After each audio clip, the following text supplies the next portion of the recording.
Hello दोस्तों, Piyush GS analysis centre में आपका स्वागत है। मैं पीयूष पांडे जो संविधान की अगली सीरीज लेकर आए हैं, उसी सीरीज में प्रधानमंत्री है और प्रधानमंत्री को देखते हैं।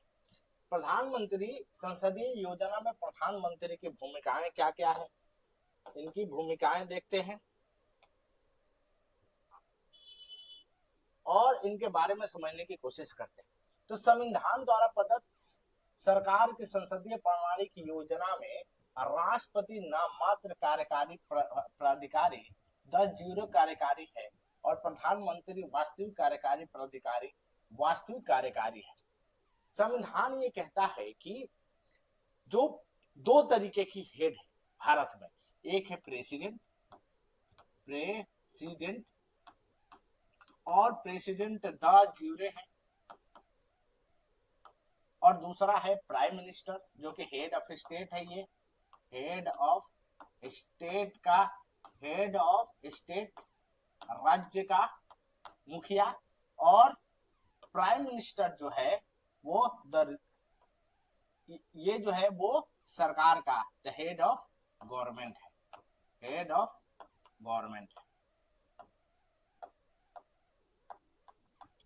संविधान ये कहता है दो चीजें।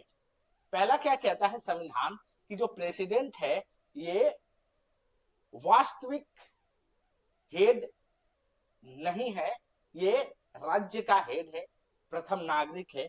वहीं जब पीएम है ये सरकार का हेड। तो हमारे संविधान में जो रियल हेड जो है वो प्रधानमंत्री होता है। दूसरे शब्दों में राष्ट्रपति राज्य का प्रमुख होता है, जबकि प्रधानमंत्री सरकार का प्रमुख होता है। यही चीजें मैंने बताया। कानूनी रूप से कानूनी अधिकार द्वारा विशिष्ट पद पर विद्यमान या धारण करना, वास्तव में किसी निर्दिष्ट पद पर विद्यमान या धारण करना, लेकिन जरूरी नहीं कि कानूनी अधिकार से हो प्रधानमंत्री की नियुक्ति। संविधान में प्रधानमंत्री की चयन और नियुक्ति के लिए कई विशिष्ट प्रक्रिया नहीं। कहने का मतलब है कि प्रधानमंत्री की नियुक्ति कैसे होता है उसके लिए एक विशिष्ट प्रक्रिया नहीं दिया गया है संविधान में। तो क्या दिया गया है? केवल अनुच्छेद 15 केवल ये कहता है कि प्रधानमंत्री की नियुक्ति राष्ट्रपति द्वारा की जाएगी। अनुच्छेद 15 क्या कहता है? तो अनुच्छेद 15 कहता है कि जो राष्ट्रपति की प्रधानमंत्री की नियुक्ति है वो राष्ट्रपति द्वारा की जाएगी। हालांकि इसका मतलब यह नहीं है कि राष्ट्रपति किसी भी प्रधानमंत्री के रूप में नियुक्त करने के लिए स्वतंत्र है। संसदीय शासन प्रणाली की परंपराओं के अनुसार राष्ट्रपति अधिकतर लोकसभा में बहुमत दल के नेता को प्रधानमंत्री नियुक्त करते हैं। कहने का मतलब है कि प्रधानमंत्री का विवेकाधीन है, विवेक पर है, अपनी बुद्धि पर है कि प्रधानमंत्री को नियुक्त करे। लेकिन इसका मतलब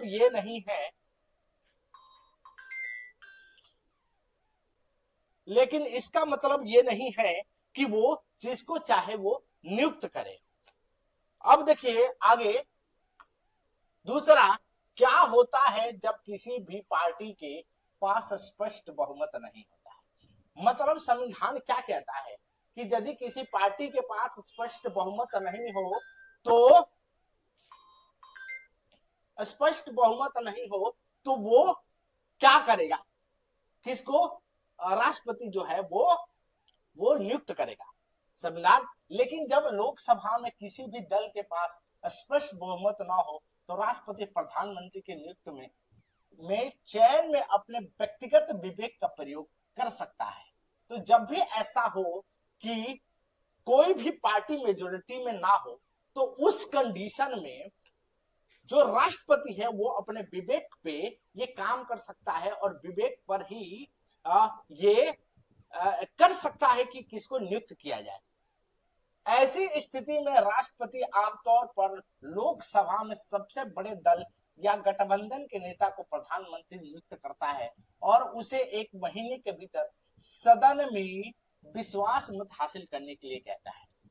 तो जब भी किसी पार्टी की मेजोरिटी ना आए उस स्थिति में जो राष्ट्रपति होता है, जो पार्टी सबसे बड़ी पार्टी है उसको बुलाता है और उसके लीडर को प्रधानमंत्री नियुक्त कर देता है, लेकिन 1 मंथ का समय देता है और कहता है कि भैया सदन में आने का मतलब संसद या पार्लियामेंट में आके ये बताओ कि तुम्हारा बहुमत है।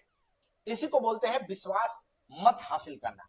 राष्ट्रपति द्वारा इस विवेक का प्रयोग पहली बार 1979 में किया गया था, जब मोरारजी देसाई के नेतृत्व वाली जनता पार्टी सरकार के पतन होने के बाद नीलम संजीव रेड्डी तत्कालीन राष्ट्रपति ने चरण सिंह गवर्नमेंट को प्रधानमंत्री नियुक्त किया था। ये विवेक पर आधारित राष्ट्रपति का जो कंसेप्ट है, ये पहली बार हमें देखने को मिलता है 1979 में, जब मोरारजी देसाई की जनता पार्टी की सरकार चली गई थी और जो नीलम संजीव रेड्डी थे, इन्होंने किसको नियुक्त कर दिया था? तो चरण सिंह को नियुक्त कर दिया था। अन्य स्थिति क्या है जिनमें राष्ट्रपति अपने विवेकाधीन शक्ति का प्रयोग करते हैं? तो एक और स्थिति भी है जब राष्ट्रपति को प्रधानमंत्री के चयन और नियुक्ति में अपने व्यक्तिगत निर्णय का प्रयोग करना पड़ सकता है, यानी जब कार्यालय में प्रधानमंत्री की अचानक मृत्यु हो जाती है और कोई स्पष्ट उत्तराधिकारी नहीं होता है। ये कब हुआ? जब 1984 में इंदिरा गांधी की हत्या कर दी गई। तो कुछ और भी कंडीशन है जहां पर राष्ट्रपति अपने विवेक का प्रयोग करेगा और प्रधानमंत्री को नियुक्त कर सकता है। ये केस हुआ था कब? 1984 में, जब इंदिरा गांधी की मृत्यु हो गई थी और उनकी हत्या के बाद राजीव गांधी को प्रधानमंत्री नियुक्त कर दिया गया था। ये 1984 का है। तो आगे देखिए, तीसरा, तत्कालीन राष्ट्रपति जैल सिंह ने कार्यवाहक प्रधानमंत्री नियुक्त करने की परंपरा को नजरअंदाज कर राजीव गांधी को प्रधानमंत्री नियुक्त कर दिया। कहने का मतलब है, जो कार्यवाहक प्रधानमंत्री थे उनको ना नियुक्त करके राजीव गांधी को नियुक्त कर दिया गया था। तो इसका मतलब ये स्पष्ट होता है कि प्रेसिडेंट की ये शक्ति है। किसकी शक्ति है? तो प्रेसिडेंट की विवेक आधारित ये शक्ति है कि क्या कर सकता है, वो प्रधानमंत्री को नियुक्त कर सकता है। बाद में कांग्रेस संसदीय दल ने सर्वसम्मति से उन्हें अपना नेता चुन लिया और बाद में कांग्रेस गवर्नमेंट ने उन्हें नेता बना दिया। हालांकि ये मौजूदा प्रधानमंत्री की मृत्यु पर सत्तारूढ़ दल एक नए नेता का चुनाव करता है, तो राष्ट्रपति के पास उसे प्रधानमंत्री के रूप में नियुक्त करने के अलावा कोई विकल्प नहीं है। लेकिन यदि ऐसा होता है कि प्रधानमंत्री की मृत्यु हो जाए और सत्तारूढ़ पार्टी, जो सत्ता में है वो पार्टी, वो अपना एक नेता चूज कर ले, तो राष्ट्रपति के पास ये विकल्प नहीं रह जाता कि वो अपने हिसाब से प्रधानमंत्री को चूज करे। 1980 में दिल्ली उच्च न्यायालय ने माना कि संविधान के अनुसार ये आवश्यक नहीं है कि किसी व्यक्ति को प्रधानमंत्री के रूप में नियुक्त होने से पहले लोकसभा में अपना बहुमत साबित करना होगा। तो 1980 में हाई कोर्ट दिल्ली के ये निर्णय दिया था और उसने कहा था कि ये जरूरी नहीं है कि प्रधानमंत्री को नियुक्त करने से पहले, उनकी अपॉइंटमेंट होने से पहले उनको बहुमत साबित करना होगा। तो उनको बहुमत साबित कब करना होगा? जब वो नियुक्त हो जाए प्रेसिडेंट द्वारा और 1 महीने के भीतर सदन में, मतलब संसद लोकसभा में अपने बहुमत को उनको सिद्ध करना पड़ेगा। राष्ट्रपति पहले उन्हें प्रधानमंत्री नियुक्त कर सकता है और फिर उन्हें उचित अवधि के भीतर लोकसभा में अपना बहुमत साबित करने के लिए कह सकता है। जैसे उदाहरण के लिए Charan Singh, BP Singh, Chandrashekhar, VP Narasimha Rao, APJ Abdul Kalam, Devegowda, IK. Gujral को इस प्रकार प्रधानमंत्री के रूप में नियुक्त किया गया था। आप ये चीजें समझ में आए? क्या किसी गैर सदस्य को प्रधानमंत्री नियुक्त किया जा सकता है? क्वेश्चन ये है कि यदि कोई मेंबर ना लोकसभा का मेंबर है और न ही राज्यसभा का मेंबर है, क्या प्रधानमंत्री उसे चुना जा सकता है या राष्ट्रपति द्वारा नियुक्त किया जा सकता है? तो 1997 में सुप्रीम कोर्ट ने माना कि एक व्यक्ति जो संसद के किसी भी सदन के सदस्य नहीं है, उसे 6 महीने के लिए प्रधानमंत्री के रूप में नियुक्त किया जा सकता है, जिसके भीतर उसे संसद के किसी भी सदन का सदस्य बनना चाहिए, अन्यथा वो प्रधानमंत्री बनना बंद कर देगा।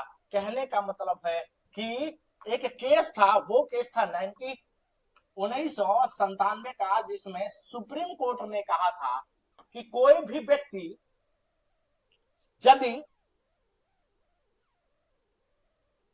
प्रधानमंत्री बनना चाहे, वो किसी भी सदन के सदस्य नहीं है, तो वो बन सकता है, बट कितने महीने के लिए? तो 6 महीने के लिए बन सकता है, 6 मंथ के लिए। इसके 6 मंथ के अंदर किसी ना किसी सदन के, चाहे वो लोकसभा हो या राज्यसभा हो, उसके सदस्यता हासिल करनी होगी। वही आप देखोगे यूके में, यूनाइटेड किंगडम में जस्ट इसके उल्टा है।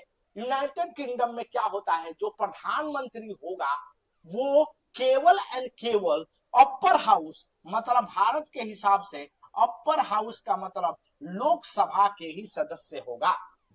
अब आगे देखिए, उदाहरण के लिए संवैधानिक रूप से प्रधानमंत्री संसद के सदन दोनों में से किसी एक का सदस्य हो सकता है भारत में। उदाहरण के लिए 3 प्रधानमंत्री, इंदिरा गांधी, देवगौड़ा, मनमोहन सिंह राज्यसभा के सदस्य थे। दूसरी ओर ब्रिटेन में प्रधानमंत्री को निश्चित रूप से निचले सदन का सदस्य, निचले सदन मतलब लोअर हाउस का सदस्य होना जरूरी होता है। यूके में ऐसा होता है कि जो प्रधानमंत्री होगा वो लोअर हाउस का सदस्य होना जरूरी होता है, जो लोकसभा से कंपेयर हम कर सकते हैं।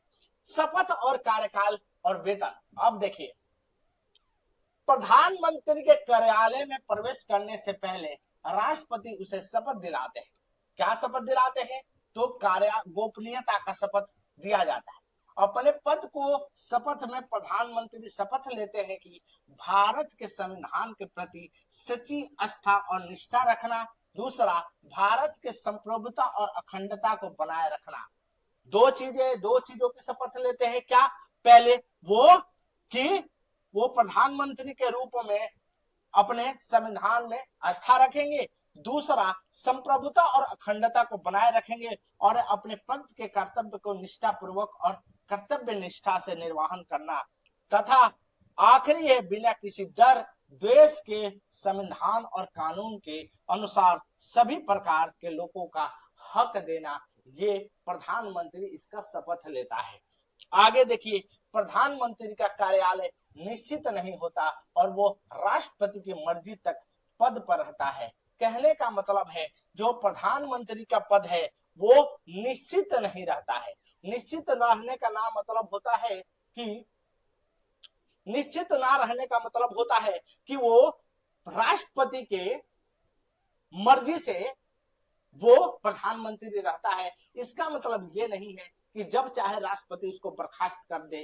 कहने का मतलब है कि जब तक मेजोरिटी रहेगी तब तक वो प्रधानमंत्री रहेगा, लेकिन जैसे ही मेजोरिटी चला जाएगा राष्ट्रपति उसको हटा देगा।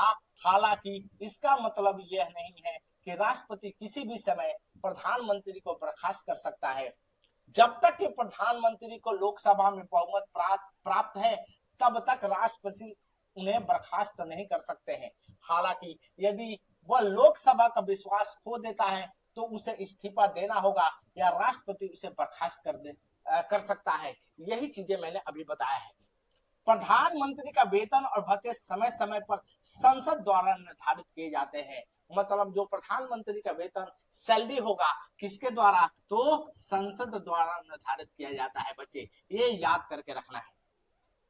उसे वह वेतन और भत्ते मिलते हैं जो एक संसद सदस्य को दे होते हैं। इसके अतिरिक्त उसे सत्कार भत्ता, मुक्त आवास, यात्रा भत्ता, चिकित्सा सुविधाएं आदि मिलती है। मतलब एक प्रधानमंत्री को बहुत सारे फैसिलिटी मिलते हैं। इसको आपको जानते ही है। इसमें क्या चीजें बोलना है? प्रधानमंत्री की शक्तियां और कार्य। आगे देखते हैं कि प्रधानमंत्री की क्या क्या शक्तियां हैं और क्या क्या उसके कार्य है। मंत्रिपरिषद के संबंध में प्रधानमंत्री को केंद्रीय मंत्रिपरिषद के प्रमुख के रूप में निम्नलिखित शक्तियां प्राप्त है। क्या क्या शक्तियां प्राप्त है? कि वो ऐसे व्यक्तियों को सिफारिश करता है जिन्हें राष्ट्रपति द्वारा मंत्री नियुक्त किया जा सकता है। कहने का मतलब है कि राष्ट्रपति नियुक्त करता है प्रधानमंत्री को, और प्रधानमंत्री मंत्री को, यह राष्ट्रपति को बताता है कि किस किस को मंत्री बनाना है। राष्ट्रपति केवल उन्हीं व्यक्तियों को मंत्री नियुक्त कर सकता है जिनकी अनुशंसा प्रधानमंत्री द्वारा की गई हो। अभी मैंने वही चीजें बताया। वह मंत्रियों के बीच विभिन्न विभागों का आवंटन और फेरबदल कर सकता है। कहने का मतलब यह है कि जो मंत्रियों का मंत्रालय मिलता है वो किसके मर्जी से मिलता है, तो वो प्रधानमंत्री के मर्जी से। वह किसी मंत्री को इस्तीफा देने के लिए कह सकता है या मतभेद होने पर राष्ट्रपति को उसे बर्खास्त करने की सलाह दे सकता है।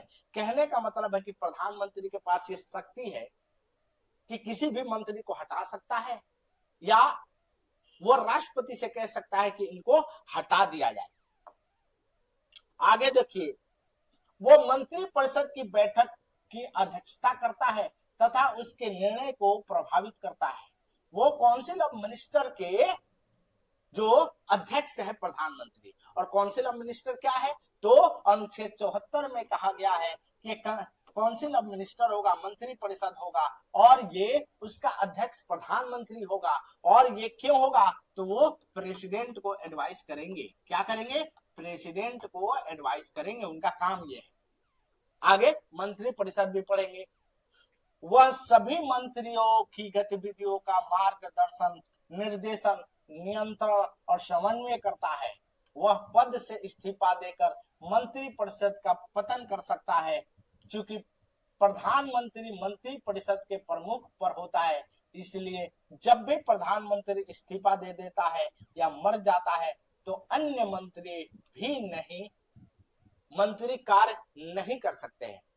कहने का मतलब है कि प्रधानमंत्री और मंत्री परिषद का हेड होता है प्रधानमंत्री, और यदि उनकी मृत्यु हो गई या इस्तीफा दे गई तो अपने आप ही मंत्री परिषद भंग हो जाता है। कहने का मतलब हम तो जाएंगे सर, हम तुमको भी लेकर जाएंगे। और ये डूबती हुई इसीलिए कहा जाता है कि दोनों एक साथ तैरते हैं और डूबते हैं। दूसरे शब्दों में मौजूदा प्रधानमंत्री के इस्तीफा या मृत्यु से मंत्री परिषद स्वचालित रूप से भंग हो जाता है और इस तरह से एक शून्य उत्पन्न हो जाता है। दूसरी ओर किसी अन्य मंत्री का इस्तीफा या मृत्यु सरकार के केवल एक रिक्ति पैदा करता है। प्रधानमंत्री और उनकी मंत्री परिषद एक साथ तैरते हैं, डूबते हैं। कहने का मतलब है कि कोई मंत्री मर जाए या वो अपने पद से हट जाए तो सरकार को कोई फर्क नहीं पड़ेगा, लेकिन एक प्रधानमंत्री की मृत्यु हो जाता है तो पूरा का पूरा मंत्री परिषद सरकार ही को भंग करना पड़ता है। आगे देखिए, राष्ट्रपति के संबंध में क्या पावर है, क्या शक्तियां दिया गया है प्रधानमंत्री को। वह राष्ट्रपति और मंत्री परिषद के बीच संचार का प्रमुख माध्यम है।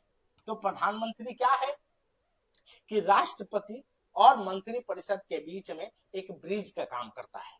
वह प्रधानमंत्री का कर्तव्य है क्या है कि संघ के प्रशासन से संबंधित मंत्री परिषद के सभी निर्णय और कानून बनाने के प्रस्तावों को राष्ट्रपति को सूचित करना। कहने का मतलब यह है कि जितना भी प्रशासन है, जितना भी कार्य है, उन सारे कार्य को राष्ट्रपति को बताना प्रधानमंत्री का काम है। दूसरी ओर संघ के मामलों के प्रशासन और कानून के प्रस्तावों से संबंधित ऐसी जानकारी प्रदान करना जिसे राष्ट्रपति मांगे। हो सकता है कि राष्ट्रपति प्रशासन और कार्यों का मांगे तो वो किससे मांगेगा, तो वो प्रधानमंत्री से मांगेगा। ये दोनों के बीच में रिलेशन है, इसको समझ जाना है आपको। आगे देखिए, यदि राष्ट्रपति ऐसा चाहे तो किसी भी मामले को मंत्री परिषद के विचार रात प्रस्तुत करना जिस पर मंत्री द्वारा निर्णय लिया जा चुका हो किंतु जिस पर मंत्री परिषद द्वारा विचार नहीं किया गया हो। कहने का मतलब है कि राष्ट्रपति चाहे तो मंत्री जो डिसाइड करे हैं, लेकिन मंत्री परिषद ने डिसाइड नहीं किया है, काउंसिल ऑफ मिनिस्टर ने नहीं डिसाइड किया है, उसके भी मामलों को वो प्रधानमंत्री से पूछ सकता है।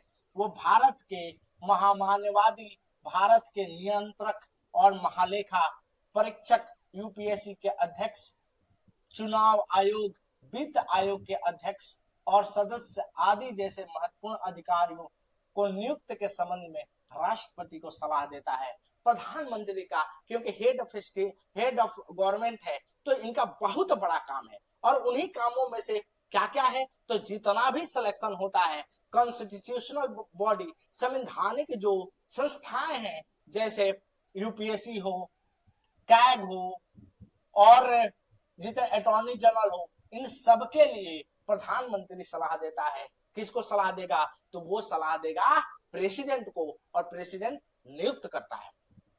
अब संसद के संबंध में क्या है, तो वो राष्ट्रपति को सदन को बुलाने और स्थगित करने के संबंध में सलाह देता है। कहने का मतलब है कि प्रधानमंत्री राष्ट्रपति को सलाह दे सकता है कि सदन को स्थगित कर दिया जाए या भंग कर दिया जाए, या बुलाने का या स्थगित करने का। वह किसी भी समय राष्ट्रपति को लोकसभा भंग करने की सिफारिश कर सकता है। प्रधानमंत्री के इतना भी शक्ति है कि वो लोकसभा को भंग करने के लिए राष्ट्रपति को कह सकता है। वह सदन के पटल पर सरकारी नीतियों को घोषणा करते हैं। कहने का मतलब है कि वो सदन पर जितना भी सरकार की नीतियां है, सरकार क्या काम करने वाली है, वो सारी चीजें संसद के पटल पर रखते हैं। अन्य शक्तियां और कार्य क्या है इनके उपयोग, 3 प्रमुख भूमिकाएं के अलावा प्रधानमंत्री की कई अन्य भूमिकाएं भी है। वह नीति आयोग, राष्ट्रीय विकास परिषद, राष्ट्रीय एकता परिषद, अंतरराज्य परिषद और राष्ट्रीय जल संसाधन परिषद के अध्यक्ष हैं। कहने का मतलब बाय डिफॉल्ट प्रधानमंत्री इन सारे परिषद का अध्यक्ष होता है। कौन कौन सा, तो नीति आयोग का, राष्ट्रीय विकास परिषद का, राष्ट्रीय एकता परिषद का, अंतरराज्य परिषद, राष्ट्रीय जल संसाधन परिषद, इनके सारे, ये सारे परिषद का अध्यक्ष ऑटोमेटिक होता है प्रधानमंत्री। वो देश की विदेश नीति को आकार देने में महत्वपूर्ण भूमिका निभाता है कि क्या नीति होगी हमारे देश का, वो विदेश में जाकर इसको भी ये प्रधानमंत्री ही देखता है। आगे देखिए, वो केंद्र सरकार के प्रमुख प्रवक्ता है। आपातकाल स्थिति के दौरान वह राजनीतिक स्तर पर प्रमुख संकट प्रबंधक है। जब भी इमरजेंसी का होगा तो वही प्रधानमंत्री है। वो क्या है, तो प्रबंधक है। राष्ट्र के एक नेता के रूप में वो विभिन्न राज्यों में विभिन्न वर्गों के लोगों को मिलते हैं और उनकी समस्या आदि के संबंध में उनसे ज्ञापन प्राप्त करते हैं। वह सत्ता में पार्टी के नेता है, वह सेवाओं का राजनीतिक प्रमुख है। ये सारे चीजें हैं जो प्रधानमंत्री को क्या करता है और बड़ा बनाता है। इस प्रकार प्रधानमंत्री देश की राजनीतिक प्रशासनिक व्यवस्था में एक बहुत ही महत्वपूर्ण और अत्यधिक महत्वपूर्ण भूमिका निभाते हैं। इसीलिए डॉक्टर आर अंबेडकर ने कहा है कि अगर हमारे संविधान के तहत किसी पदाधिकारी की तुलना अमेरिका राष्ट्रपति से की जानी है तो वो प्रधानमंत्री है, न कि संघ के राष्ट्रपति। बी आर अंबेडकर ने कहा कि यदि अमेरिका के राष्ट्रपति से भारत के किसी का तुलना की जाए तो वो हमारे प्रधानमंत्री है, न कि राष्ट्रपति। ये भीमराव अंबेडकर का बात है। राष्ट्रपति के साथ संबंध में निम्नलिखित प्रावधान राष्ट्रपति और प्रधानमंत्री के बीच में संबंधों से संबंधित है। कौन कौन सा अनुच्छेद में, तो अनुच्छेद 74 क्या कहता है कि राष्ट्रपति को सहायता और सलाह देने के लिए प्रधानमंत्री की अध्यक्षता में मंत्री परिषद होगी जो अपने कार्यों के निष्पादन में राष्ट्रपति को सलाह के अनुसार कार्य करेगा। तो भाई अनुच्छेद 74 ये कहता है कि एक प्रधानमंत्री होगा, एक मंत्री परिषद होगा, काउंसिल ऑफ मिनिस्टर होगा, उसका अध्यक्ष प्रधानमंत्री होगा और वो राष्ट्रपति को सलाह देंगे और राष्ट्रपति बाइंडिंग है राष्ट्रपति पर, जो सलाह दी जाएगी वो राष्ट्रपति को मानना होगा। अनुच्छेद 74 हालांकि राष्ट्रपति मंत्री परिषद से ऐसी सलाह पर पुनः विचार करने की उपेक्षा कर सकते हैं और राष्ट्रपति ऐसे पुनः विचार के बाद दी गई सलाह के अनुसार कार्य करेंगे। कहने का मतलब है कि ये प्रेसिडेंट का एक पावर है कि वो मंत्री परिषद से कह सकता है कि भैया जो तुमने विचार रखा है उसको तुम चाहो तो बदल सकते हो, लेकिन वापस यदि मंत्रिपरिषद अपने सेम विचार को रखता है तो राष्ट्रपति को मानना ही होगा। 9वां 75 क्या करता है, प्रधानमंत्री की नियुक्ति राष्ट्रपति द्वारा की जाएगी और अन्य मंत्रियों की नियुक्ति राष्ट्रपति द्वारा प्रधानमंत्री की सलाह पर की जाएगी। ये हमने अभी डिस्कस किया था जो कुछ देर पहले। मंत्रिपरिषद की मर्जी तक पद पर बने रहेंगे और मंत्रिपरिषद सामूहिक रूप से लोकसभा के प्रति उत्तरदायी होंगे। तो कहा जाता है कि हमारे जो मंत्रिपरिषद है उनकी कलेक्टिव रिस्पॉन्सिबिलिटी लोकसभा के प्रति होता है। अब देखिए 78 में क्या कहता है अनुच्छेद, वो प्रधानमंत्री का कर्तव्य होगा क्या, संघ के मामलों के प्रशासन और कानून के प्रस्तावों से संबंधित मंत्रिपरिषद के सभी निर्णय को राष्ट्रपति को सूचित करना। अभी हमने पहले पढ़ा, संघ के मामलों के प्रशासन और कानून के प्रस्तावों से संबंधित ऐसी जानकारी प्रस्तुत करना जो राष्ट्रपति मांगे। अभी ये डिस्कस कर चुके हैं हम लोगों ने, बहुत पहले डिस्कस कर चुके हैं। अब अगला जो कंसेप्ट है वो मंत्रिपरिषद का है। क्या होता है मंत्रिपरिषद, इसको ध्यान से देखिएगा। संविधान में संसदीय प्रणाली के सिद्धांतों का विस्तृत विवरण नहीं दिया गया है, लेकिन दो अनुच्छेद 74 और 75 व्यापक, संक्षिप्त और सामान्य तरीके से उनका वर्णन करता है। अनुच्छेद 74 मंत्रिपरिषद की स्थिति से संबंधित है। कहने का मतलब कि काउंसिल ऑफ मिनिस्टर होता क्या है, इस काउंसिल ऑफ मिनिस्टर की जानकारी हमें संविधान के दो अनुच्छेद से मिलता है। कौन कौन सा, तो अनुच्छेद 74 और अनुच्छेद 75 से। 74 क्या कहता है कि एक मंत्रिपरिषद होगा, उसका अध्यक्ष प्रधानमंत्री होगा, वो राष्ट्रपति को क्या करेगा, एडवाइस करेगा। आगे देखो अनुच्छेद 75 मंत्रियों की नियुक्ति, कार्यकाल, उत्तरदायित्व, योग्यता, शपथ तथा वेतन और भत्ते से संबंधित है, वो 75। और संवैधानिक प्रावधान 74 राष्ट्रपति की सहायता और सलाह के लिए मंत्रिपरिषद का गठन, ये 74 में दिया गया है। राष्ट्रपति की सहायता और सलाह देने के लिए प्रधानमंत्री की अध्यक्षता में एक मंत्रिपरिषद होगी जो अपने कार्यों को निष्पादन में इसी सलाह के अनुसार कार्य करेगा। अभी हमने डिस्कस किया था, हालांकि राष्ट्रपति मंत्रिपरिषद के ऐसे सलाह पर पुनः विचार करने के लिए कह सकता है और राष्ट्रपति ऐसे पुनः विचार के बाद दी गई सलाह के अनुसार कार्य करेगा। मंत्रियों द्वारा राष्ट्रपति की दी गई सलाह किसी भी अदालत में जांच नहीं की जाएगी। ये बहुत इंपॉर्टेंट है। मतलब जो सलाह देता है मंत्रिपरिषद, जो सलाह देगा राष्ट्रपति को, वो न्यायालय में जाने योग्य नहीं होता है। ये ध्यान रखना बहुत इंपॉर्टेंट है। जो एडवाइस दिया जाएगा काउंसिल ऑफ मिनिस्टर द्वारा, काउंसिल ऑफ मिनिस्टर द्वारा, उसको क्या नहीं किया जा सकता, तो न्यायालय में लेकर नहीं जाया जा सकता है।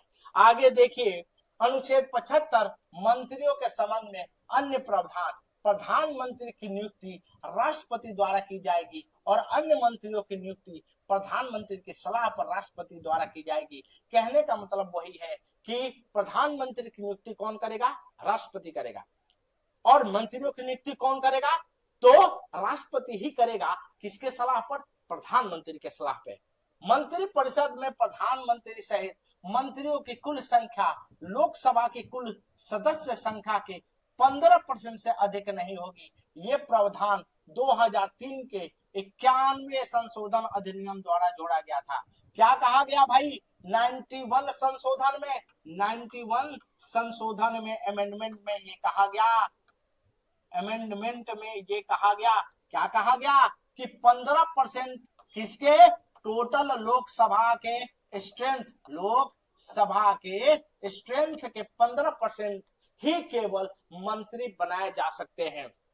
किसी भी राजनीतिक दल से संबंधित संसद के किसी भी सदन का सदस्य का दल बदल के आधार पर आयोग है, उसे मंत्री के रूप में नियुक्त होने के लिए भी आयोग ठहराया जाएगा। वो प्रावधान भी 2003 91 संशोधन अधिनियम द्वारा जोड़ा गया था। मंत्री राष्ट्रपति की मर्जी तक पद पर बने रहेंगे। ये हमने कितनी बार डिस्कस कर लिया। आगे देखिए, आगे देखिए मंत्रिपरिषद सामूहिक रूप से लोकसभा के प्रति उत्तरदायी होगा। राष्ट्रपति किसी भी मंत्री को पद और गोपनीय की शपथ दिलाएगा। कोई मंत्री जो लगातार 6 महीने की अवधि के लिए संसद का सदस्य नहीं है वो मंत्री नहीं रहेगा। मंत्रियों का वेतन और भत्ते संसद द्वारा निर्धारित किए जाएंगे। कहने का मतलब सेम कहानी है कि कोई मंत्री यदि मंत्री बनना चाहता है तो 6 महीने के अंदर किसी सदन के सदस्य नहीं हो तो 6 महीने के अंदर उसे सदस्य धारण करना पड़ेगा। मंत्रियों द्वारा सलाह की प्रकृति, जो मंत्रियों द्वारा सलाह की प्रकृति नेचर क्या क्या है, तो अनुच्छेद 74 राष्ट्रपति को उसके कार्यों से निष्पादन में सहायता और सलाह देने के लिए प्रधानमंत्री की अध्यक्षता में एक मंत्री परिषद का प्रावधान है। 74 हमने डिस्कस कर लिया। आगे 42वां और 44वां संवैधानिक संशोधन अधिनियम ने सलाह को राष्ट्रपति के लिए बाध्यकारी बना दिया। तो आपको ये समझना है कि 42वां और 44वां संशोधन ने ये मैंडेटरी कर दी कि जो मंत्री परिषद सलाह देगा वो राष्ट्रपति पर बाध्य होगा, मतलब राष्ट्रपति को मानना ही होगा। इसके अलावा मंत्रियों द्वारा राष्ट्रपति की दी गई सलाह की प्रकृति के बारे में कोई भी अदालत पूछताछ नहीं कर सकती है और ये प्रावधान राष्ट्रपति और मंत्रियों के बीच घनिष्ठ और गोपनीय संबंधों को जोड़ देता है। कहने का मतलब है जो सलाह मंत्री परिषद देगा वो चीजें सुप्रीम कोर्ट या हाई कोर्ट में जाने लायक नहीं है। अनुच्छेद 74 के संबंध में सर्वोच्च न्यायालय की क्या टिप्पणी है, इसको भी हमें गौर से देखते हैं। 1971 में सुप्रीम कोर्ट ने माना कि लोकसभा भंग होने के बाद भी मंत्री परिषद का पद बरकरार नहीं रहेगा। 1971 में क्या कहा था सुप्रीम कोर्ट ने कि यदि सरकार भंग हो गई तो मंत्री परिषद नहीं रहेगी। अनुच्छेद 74 अनिवार्य है और इसलिए राष्ट्रपति मंत्री परिषद की सहायता और सलाह के बिना कार्यकारी शक्तियों का प्रयोग नहीं कर सकता है। कहने का मतलब है कि यदि मंत्री परिषद नहीं होगा तो राष्ट्रपति सलाह नहीं दे सकता है। सहायता और सलाह के बिना कार्यकारी शक्तियां कोई भी प्रयोग अनुच्छेद 74 का उल्लंघन होने के कारण असंवैधानिक होगा। 1974 में फिर से अदालत ने माना कि जहां भी संविधान में राष्ट्रपति की संतुष्टि की आवश्यकता होती है वहां संतुष्टि राष्ट्रपति की व्यक्तिगत संतुष्टि नहीं बल्कि वो मंत्री परिषद की संतुष्टि है। कहने का मतलब है कि यदि राष्ट्रपति की संतुष्टि के बारे में कहा जाए कि राष्ट्रपति संतुष्ट है, इसका मतलब ये है कि राष्ट्रपति संतुष्ट नहीं, मंत्री परिषद संतुष्ट है, वही एडवाइस देगा और उसी के एडवाइस पर राष्ट्रपति काम करने वाला है। आगे देखिए, मंत्रियों की नियुक्ति का क्या, किसी गैर सदस्य को मंत्री नियुक्त किया जा सकता है। आगे देखिए, प्रधानमंत्री की नियुक्ति राष्ट्रपति द्वारा की जाती है जबकि अन्य मंत्रियों की नियुक्ति प्रधानमंत्री की सलाह पर राष्ट्रपति द्वारा की जाती है। इसका मतलब यह है कि राष्ट्रपति केवल उन्हीं व्यक्तियों को मंत्री नियुक्त कर सकता है जिनकी सिफारिश प्रधानमंत्री द्वारा की जाती है। पहले ही हमने डिस्कस कर लिया है। आमतौर पर संसद के सदस्य चाहे लोकसभा हो या राज्यसभा को मंत्री के रूप में नियुक्त किया जाता है। ऐसे व्यक्ति को मंत्री पद पर नियुक्त किया जा सकता है जो संसद के किसी भी सदन का सदस्य नहीं है, लेकिन 6 महीने के भीतर उसे संसद के किसी भी सदन का सदस्य चुनाव द्वारा या नामांकन द्वारा बनना होगा, अन्यथा वह मंत्री बनना बंद कर देगा। जैसे प्रधानमंत्री पर लागू होता है वैसे मंत्रियों पर भी लागू होता है कि एक बार मंत्री बन गए तो ठीक है, किसी सदन के यदि सदस्य नहीं हो तो 6 महीने के अंदर सदस्य ले लो, नहीं तो तुम्हारा मंत्री परिषद मंत्री चला जाएगा। एक मंत्री को संसद के एक सदन का सदस्य है, उसे दूसरे सदन के कार्यवाही को भी बोलने और भाग लेने का अधिकार है, लेकिन वह केवल उसी सदन में मतदान कर सकता है जिसका वह सदस्य है। मंत्रियों का शपथ और वेतन किसी भी, अब देखो ये क्या कह रहा है कि एक मंत्री जो है वो दोनों में से एक का सदन का सदस्य होता है, लेकिन वो भाग दूसरा में भी ले सकता है, लेकिन केवल उसी सदन में मतदान करेगा जिस सदन का वो सदस्य है। अब देखो, किसी भी मंत्री के कार्यालय में प्रवेश करने से पहले राष्ट्रपति पद और गोपनीय की शपथ दिलाते हैं और अपने पद की शपथ में मंत्री शपथ लेते हैं। सेम भारत के संविधान के प्रति सच्ची श्रद्धा और निष्ठा, सेम भारत की संप्रभुता और अखंडता को बनाए रखना, अपने कार्यालय को कर्तव्य को निष्ठा और कर्तनिष्ठा से निर्वाह करना, बिना किसी डर या पक्षपात सने और द्वेष के संविधान और कानून के अनुसार सभी प्रकार लोगों का अधिकार करना, ये सेम है जो प्रधानमंत्री करता है। अपनी गोपनीयता की शपथ में मंत्री शपथ लेते हैं कि वो प्रत्यक्ष या अप्रत्यक्ष रूप से किसी भी व्यक्ति को कोई भी मामला नहीं बताएंगे, प्रकट नहीं करेंगे और इनके विचार में लाया गया हो एक केंद्रीय मंत्री के रूप में उन्हें ज्ञात हो, सिवाय उसके आवश्यक हो, इस प्रकार अपने कर्तव्य का उचित निर्वहन करेंगे। कहने का मतलब है कि गोपनीयता रखना है, उसके लिए भी शपथ लेता है कि वो किसी को भी जाने अनजाने में अपनी सीक्रेट जो है मंत्री का, मंत्रालय का, वो नहीं बताएंगे। आगे देखिए, उप प्रधानमंत्री की नियुक्ति के बारे में क्या कहा गया है दोस्तों। उप प्रधानमंत्री के बारे में नियुक्ति पे तो 1990 में देवीलाल द्वारा उप प्रधानमंत्री पद की शपथ को असंवैधानिक बताकर चुनौती दी गई, क्योंकि संविधान में केवल प्रधानमंत्री और मंत्रियों के लिए ही शपथ लेने का प्रावधान है। कहने का मतलब उप प्रधानमंत्री, डिप्टी प्राइम मिनिस्टर संविधान में नहीं दिया गया है। और यही हुआ था 1990 में जब देवीलाल बने थे, उस समय उनको चुनौती दिया गया था। कहां पर? न्यायालय में। सुप्रीम कोर्ट ने शपथ को वैध माना और कहा कि किसी भी व्यक्ति को उप प्रधानमंत्री के रूप में वर्णित करना केवल वर्णनात्मक है और इस तरह का विवरण उसे प्रधानमंत्री के कोई शक्तियां प्रदान नहीं करता है।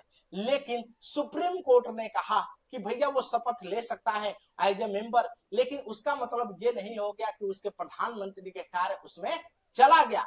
वो एक तरीके से सिंबॉलिक है। मंत्रियों का वेतन और भत्ते संसद द्वारा निर्धारित किए जाते हैं, तो इनके सैलरी कौन देता है? तो संसद द्वारा निर्धारित किए जाते हैं। अब मंत्रियों की जिम्मेदारी, सामूहिक जिम्मेदारी का क्या मतलब है? सामूहिक जिम्मेदारी से क्या समझते हैं? कलेक्टिव रिस्पॉन्सिबिलिटी किसका? लोकसभा का। संसदीय शासन प्रणाली के कामकाज में अंतर्निहित मूल सिद्धांत सामूहिक जिम्मेदारी का सिद्धांत है।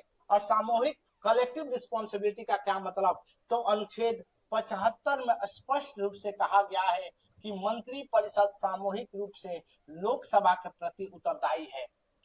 ये कहा गया है कलेक्टिव रिस्पॉन्सिबिलिटी किसका है? तो लोकसभा के प्रति है। इसका मतलब यह है कि सभी मंत्री अपने सभी भूल चूक कार्यों के लिए लोकसभा के प्रति संयुक्त जिम्मेदारी रखते हैं। वे एक टीम के रूप में काम करते हैं और एक साथ तैरते हैं या डूबते हैं। कहने का मतलब है कि वो लोकसभा भंग हो जाए तो भाई सारे के सारे मंत्री खत्म, सारे के सारे प्रधानमंत्री खत्म। क्यों? उनका उत्तरदायित्व जो है वो लोकसभा के प्रति है। जब लोकसभा मंत्री परिषद के खिलाफ अविश्वास प्रस्ताव पारित करती है तो सभी मंत्रियों को इस्तीफा देना पड़ता है, जिसमें वो मंत्री भी शामिल है जो राज्यसभा में है। वही बात है कि कलेक्टिव रिस्पॉन्सिबिलिटी लोकसभा को क्यों कहा जाता है? तो मान लो कि सरकार जब लोकसभा भंग होगी तो वो मंत्री भी चले जाएंगे जो राज्यसभा के सदस्य हुआ करते थे, उनका भी मंत्रालय चला जाएगा। तो कलेक्टिव रिस्पॉन्सिबिलिटी हो गया ना किसके? लोकसभा के। वैकल्पिक रूप से मंत्री परिषद राष्ट्रपति के उस आधार पर लोकसभा को भंग करने की सलाह दे सकती है और सदन ईमानदारी से मतदाताओं का विचार का प्रतिनिधित्व नहीं करता और नए चुनाव की मांग कर सकता है। यदि नो कॉन्फिडेंस मोशन आ जाता है, सरकार में विश्वास खत्म हो जाती है, तो खत्म हो जाता है सब कुछ। सामूहिक जिम्मेदारी का सिद्धांत का ये भी अर्थ है कि कैबिनेट के फैसले सभी कैबिनेट मंत्री अन्य मंत्री पर लागू होते हैं, भले ही कैबिनेट मंत्री बैठक में उनके बीच मतभेद हो। प्रत्येक मंत्री का कर्तव्य है कि वो कैबिनेट के फैसले के साथ खड़ा रहे और संसद के भीतर और बाहर दोनों जगह उसका समर्थन करे। यदि कोई मंत्री कैबिनेट के फैसले से असहमत है और उसका बचाव करने के लिए तैयार नहीं है, तो उसे इस्तीफा देना होगा। कैबिनेट से मतभेद के कारण पिछले दिनों कोई मंत्रालय ये गायब हुआ था। कहने का मतलब सिंपल सी है, जो कैबिनेट फैसला लेती है वो सारे मंत्री पर लागू होता है और सारे मंत्री को उसके साथ खड़ा होना होगा। यदि खड़ा नहीं होते तो उनको रिजाइन देना होगा। उदाहरण के लिए डॉक्टर बी.आर. अंबेडकर ने 1953 में हिंदू कोड बिल पर अपने सहयोगियों के साथ मतभेद के कारण इस्तीफा दे दिया था और इसका सबसे बड़ा एग्जाम्पल भीमराव अंबेडकर है, जो 1953 में हिंदू कोड बिल के प्रति उन्होंने इस्तीफा दे दिया था सरकार के। व्यक्तिगत उत्तरदायित्व से आप क्या समझते हैं? अनुच्छेद 75 में व्यक्तिगत जिम्मेदारी का सिद्धांत भी शामिल है। और व्यक्तिगत सिद्धांत से क्या मतलब है? इसमें कहा गया है कि मंत्री राष्ट्रपति की मर्जी तक पद पर बने रहते हैं, जिसका अर्थ है कि राष्ट्रपति किसी भी मंत्री को उस समय भी हटा सकता है जब मंत्री परिषद को लोकसभा का विश्वास प्राप्त हो। कहने का मतलब है कि राष्ट्रपति कभी भी किसी को भी हटा सकता है जब प्राइम मिनिस्टर ऐसा करने के लिए कहा तो। हालांकि राष्ट्रपति किसी मंत्री को प्रधानमंत्री की सलाह पर ही हटाता है। किसी भी मंत्री के प्रदर्शन से मतभेद या असंतोष की स्थिति में प्रधानमंत्री उसे इस्तीफा देने के लिए कह सकते हैं या राष्ट्रपति को उसे बर्खास्त करने की सलाह दे सकते हैं। हमने सब पढ़ लिया है। इस शक्ति का प्रयोग करके प्रधानमंत्री सामूहिक उत्तरदायित्व के नियम की प्राप्ति सुनिश्चित कर सकते हैं। इस संदर्भ में डॉक्टर बी.आर. अंबेडकर साहब ने सामूहिक जिम्मेदारी केवल प्रधानमंत्री की सहायता से ही प्राप्त की जा सकती है। इसलिए अंबेडकर साहब ने कहा है कि कलेक्टिव रिस्पॉन्सिबिलिटी है केवल प्रधानमंत्री के सहायता से ही की जा सकती है। इसलिए जब तक इस कार्यालय का निर्माण नहीं करते और उस कार्यालय के मंत्रियों का नामित करने और बर्खास्त करने में यह वैधानिक अधिकार नहीं देते, तब तक कोई सामूहिक जिम्मेदारी नहीं हो सकता है और इसीलिए प्रधानमंत्री को यह शक्ति दी गई है। कानूनी उत्तरदायित्व के बारे में क्या है? ब्रिटेन में किसी भी सार्वजनिक कार्य के लिए राजा के प्रत्येक आदेश पर एक मंत्री द्वारा प्रतिहस्तांतरित किए जाते हैं। यदि आदेश किसी कानून या उल्लंघन है तो मंत्री की जिम्मेदार ठहराया जाएगा और अदालत में उत्तरदायी होगा। ब्रिटेन में ऐसा होता है कि हर मंत्री का रिस्पॉन्सिबिलिटी है और वो रिस्पॉन्सिबिलिटी यदि नहीं निभा पाता है तो उसको न्यायालय में जाना होगा। ब्रिटेन में कानूनी रूप से स्वीकृत वाक्य राजा का कोई गलती काम नहीं कर सकता, अतः उस पर किसी भी न्यायालय में मुकदमा नहीं चलाया जा सकता है। तो किसके ऊपर मुकदमा चलेगा? वो चलेगा किसके ऊपर? तो केवल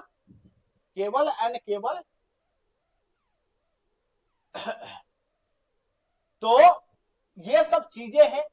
अब मंत्री परिषद का संरचना आगे पढ़ेंगे। मंत्री परिषद का संरचना क्या होता है, इसके साथ ही पढ़ेंगे कैबिनेट मिनिस्ट्री क्या होती है। इसका बहुत सारे भाग हैं जो महत्वपूर्ण हैं, तो अगले वीडियो में सारी चीजें देखेंगे। तब के लिए थैंक यू सो मच। जय हिंद, जय भारत। और आगे एक वीडियो और आएगा, तब जाके पूरा कंप्लीट होगा, फिर संसद प्रारंभ होगा। अभी के लिए थैंक यू सो मच। जय हिंद, जय भारत।